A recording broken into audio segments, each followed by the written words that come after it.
इस शहर के प्रति उसके मन में प्यार हो, ऐसा नेता आप चुन के दो। आपको नजर आया 17-18 सालों के अंदर कोई एक ऐसा नेता जो उठ के अपने शहर के विकास के बारे में सोचे, नींद में ही सोचे, ख्वाब में ही सोचे, लेकिन ऐसा कोई नेता आपके नजर में 18 सालों की सत्य की उम्मीद करता हूं मैडम। मेरे नज़र में तो एक ही नेता आया।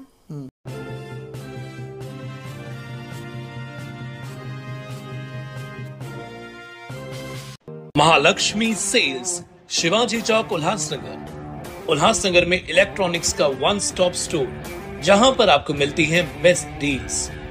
Air conditioners, air coolers, single and double door refrigerators, LED televisions, semi and fully automatic washing machines, deep freezers and veggie coolers. सबसे बेस्ट डील, सबसे लोएस्ट दाम और loan and easy EMI available. बस आइए और गर्मियों के इन दिनों में अपने घर के लिए ले जाइए बेहतरीन consumer appliances. Mahalakshmi sales, electronics market, opposite RKD college, Shivaji Chowk, Ulhasnagar 3। आज लेते एक मुलाकात कल्पना साल्वे मैडम के साथ। मैं आप सभी शहरवासियों बता दूं कि कल्पना मैडम को मैं कम से कम 15-18 साल से जानता हूं। काफ़ी हमने साथ में मिलकर राजनीतिक क्षेत्र में हमने काम किया है साथ में, और आज बहुत खुशी की बात है कि मैडम ने एक अपना स्टैंड लेते हुए एक एनजीओ चालू की।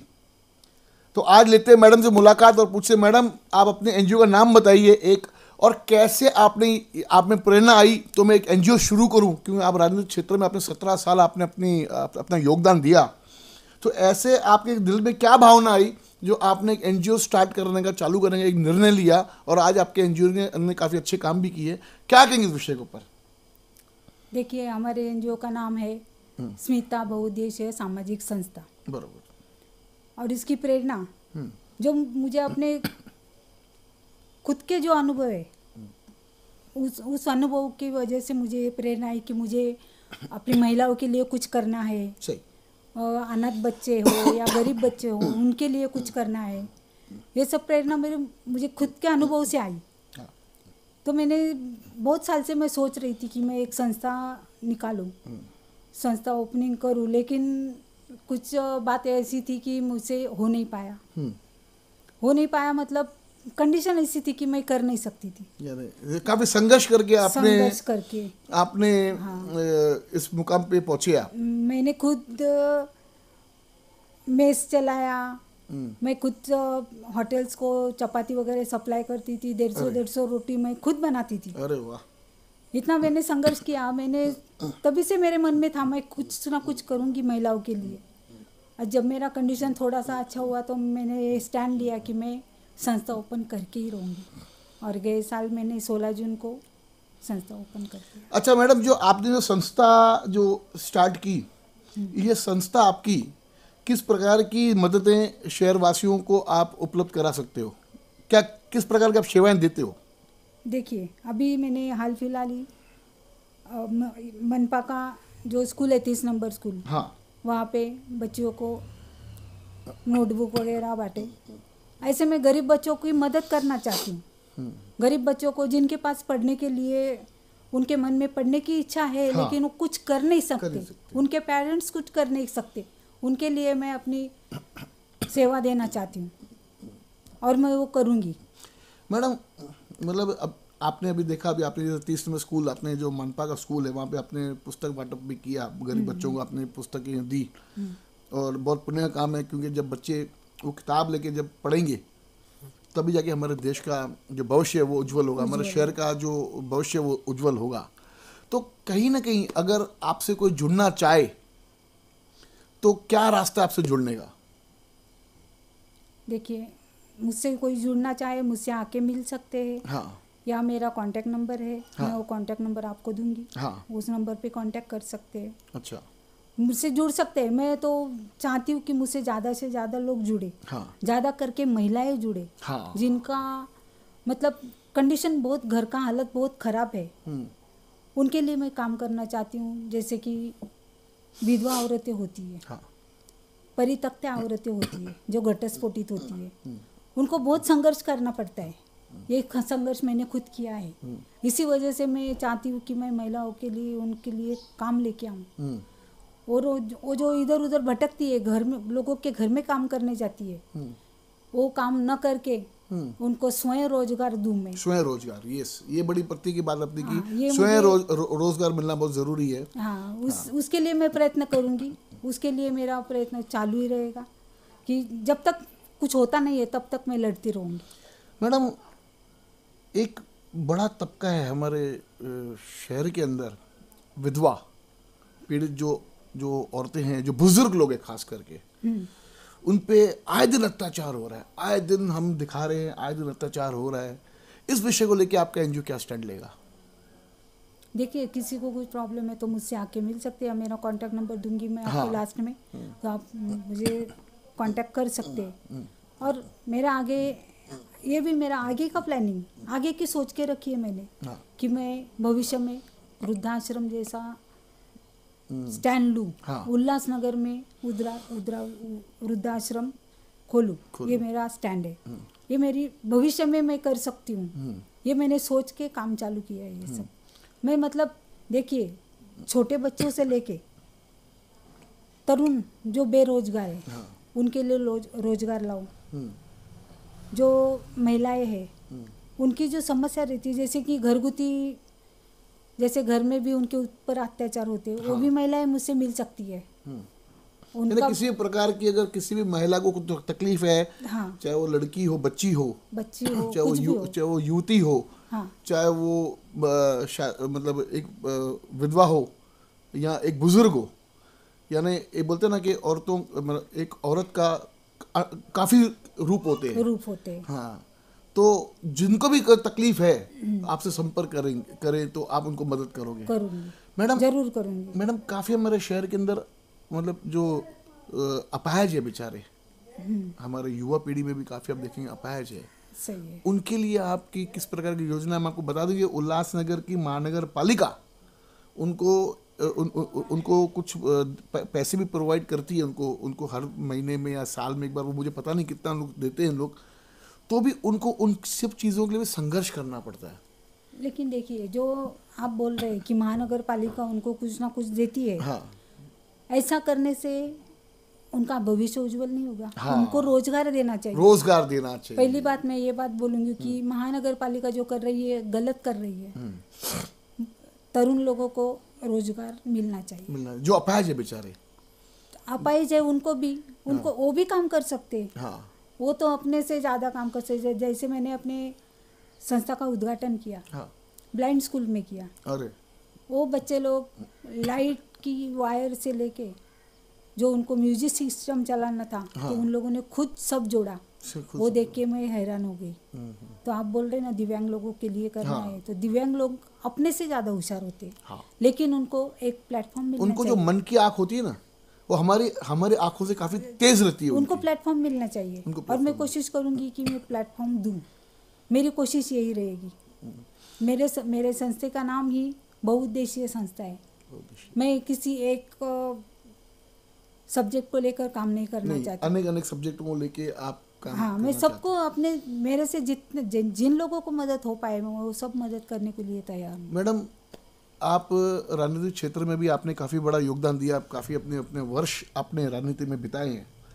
आज उल्लासनगर को लेके जो परिस्थिति बन के आई हमारे उल्लासनगर, जो काफ़ी दयनीय हालत में है, काफ़ी लोग कह रहे हैं कि वो वेंटिलेटर पे है। बड़े बड़े लोगों ने भी कहा, कुछ संस्था जो कुछ एनजीओ वाले हैं उन्होंने भी कहा। आपका इस विषय में क्या कहना है कि उल्लासनगर की हालत को देख के आपका इस विषय में क्या कहना है? उल्लासनगर के हालात देखिए, आप जो बोल रहे हैं ना उल्लासनगर वेंटिलेटर पे, ये बात 100% सही है। जहाँ भी जाओ गड्ढे हैं, खड्डे हैं। उल्लासनगर में कहीं एक रास्ता दिखाओ आप मुझे जो अच्छा है। हाँ, ये बात आपने पत्नी की बोली। उल्लासनगर एक नंबर से 5 मिनट चले जाओ, आप मुझे एक रास्ता बताओ, लेकिन नहीं, रास्ता बताओ। 13.5 किलोमीटर के शहर के अंदर हमको महाराष्ट्र सरकार ने हमको 3 आमदार दिए, बरोबर 3 आमदार, और तीनों सत्ता में। आज शहर की हालत क्या है? शहर में मुझे एक रोड बता दो कि जो सही हो, जहां पर एक व्यक्ति अगर एक किलोमीटर का, आधा किलोमीटर खाली जाए और को खड्डा नहीं मिले। एक ऐसा कोई रोड बताइए आप। नहीं है ही नहीं, मिल ही नहीं पाएगा, ढूंढ के नहीं मिलेगा। तो क्यों हम सह रहे हैं? देखिए हम लोग चुप बैठते हैं ना, जनता चुप बैठती है, हाँ, ये गलत है। ये गलत जनता ने आवाज उठाना चाहिए। हाँ, देखो जनता जो कर सकती है वो एक इंसान नहीं कर सकता है। हाँ, जनता की ताकत सबसे बड़ी ताकत जनता होती की है। ताकत सबसे बड़ी ताकत है। ये सब जनता ने समझ लेना चाहिए कि हमारे शहर के लिए हमें ही जागरूक होना चाहिए। हाँ, क्या सर, बोली ये जब हमारी जनता जागरूक होगी तभी सब हो सकता है। यानी जनता को जागरूक होना पड़ेगा। जब तक जनता जागरूक नहीं होती है तब तक उल्लासनगर का विकास भी कहीं ना देखिए कहीं। मेरे ख्याल से तो जनता सोई हुई है। हाँ, ये मैं आपको बोलूंगी, आपको अच्छा लगे या बुरा लगे, नहीं सही है, जनता सोई हुई है। जनता सोई हुई है, होता है काम, होने दो। कोई आवाज उठाने के लिए तैयार नहीं, आवाज तो उठाना चाहिए। जब आवाज उठाओगे तभी शहर अच्छा होगा। जनता की सबसे बड़ी एक ताकत है। मैं फिर एक और बार मैं सभी शहर वासियों को बोलना चाहूँगा कि जो वोट जो है ना वो सबसे बड़ी आपकी ताकत है। और आने वाले अभी महानगर पालिका के चुनाव के अंदर, ये चुनाव के बाद कम से कम 3.5 से 4 साल कोई चुनाव ही नहीं है, अगर आप देखेंगे तो नहीं है। तो अगर कुछ बदला नहीं, इस बार अगर कोई परिवर्तन नहीं आया और अच्छे लोग नहीं चुन के आए, तो शहर की आज जो हालत है इससे और भी बदतर हालत होने की संभावना दिख रही है। आप क्या कहेंगे इस विषय पर मैडम? आखिरी सवाल आपसे पूछिए, बताइए। आप जो बोल रहे हैं एकदम सही बात है कि देखिए हमारा वोट है, मतदान का हमें अधिकार है। हाँ, हमें ये भी अधिकार है, जो सच्चा नेता है, जो सच्चा है, हमारे लिए दिन रात जागरूक रहता है, हमारे लिए कभी भी आता है, हमारे काम करता है, जैसे शहर के प्रति उसके मन में प्यार हो, ऐसा नेता आप चुन के दो। आपको नजर आया 17-18 सालों के अंदर कोई एक ऐसा नेता जो उठ के अपने शहर के विकास के बारे में सोचे, नींद में ही सोचे, ख्वाब में ही सोचे, लेकिन ऐसा कोई नेता आपके नजर में 18 सालों के आपके जो कार्यकर्ता रहे, आपके नजर में कोई आया? सत्य की उम्मीद करता हूं मैडम। देखो मेरे नजर में तो एक ही नेता आया जिसे आर्यन लेडी कहते हैं, भाभी ज्योति कलानी। उनके अलावा मेरी नज़र में कोई ऐसा नेता नहीं है कि जिसको अपने उल्लासनगर के प्रति उसके दिल में प्यार है। आज दुख की बात है, हमारे बीच नहीं है। हाँ, मैंने उनका भी कार्यशैली देखा था कि जिस प्रकार से विधानसभा में वो बात करती थी, भाभी ज्योति कलानी, वाकई तारीफ काबिल।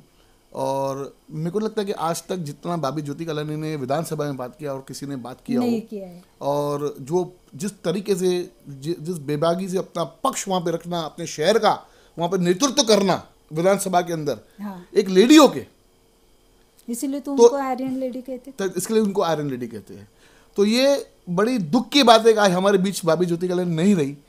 लेकिन मैं चाहूँगा कि और भी कोई ऐसे नेता जो उभरे शहर के अंदर, जो इस उल्लासनगर जो वेंटिलेटर पे शहर है उसके बारे में कुछ सोचे।